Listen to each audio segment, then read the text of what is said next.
Assalomu alaykum, hurmatli bizni kuzatuvchilar, Instagramda, YouTube'da, Telegramda kuzatuvchilar, qadrli obunachilar. Mana biz kotyolimizni va radiatorlarimizni bitkazdik.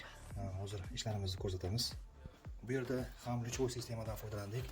Chiroyli qilib, akkuratli qilib kollektorlarga olib kelib, chiroyli qilib taratdik. Water Pro kranlari, подача обратка, Water Pro vintili, Water Pro vozdugh отсочкалari bilan chiroyli qilib mana bitkazdik.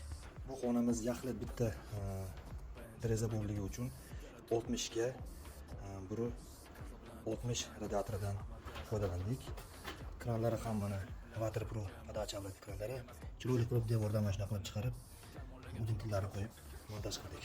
Hozir yangi chiqqan Water Pro'ni krani mana shu balanslovchi krandan foydalandik.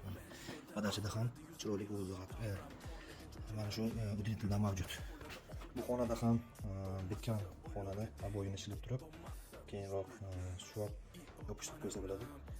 Bu xonaga esa 60 ga 40 dan foydalandik, chunki xona sal kichikroq.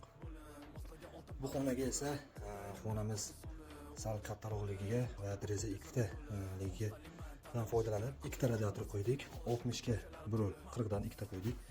Ko'rishingiz mumkin. Yo'q, bu joyda 60 ga 120. Nijni подключение qilganmiz. Mana udinitellar bilan tagdan chiqarganmiz chiroyli qilib. Bu devor ichiga tiqib bo'lmasdi, chunki bu yerda gipsokarton bor ekan. Shuning uchun bu devorning ichiga tiqib bo'lmaymiz. O'shaning uchun tagdan chiqardim. Подача, обратка, подача, обратка.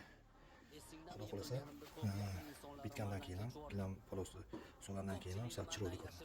Polosni o'zini kesib turib, chiroyli qilib qo'yib qo'ysa, вообще kulturali turadi.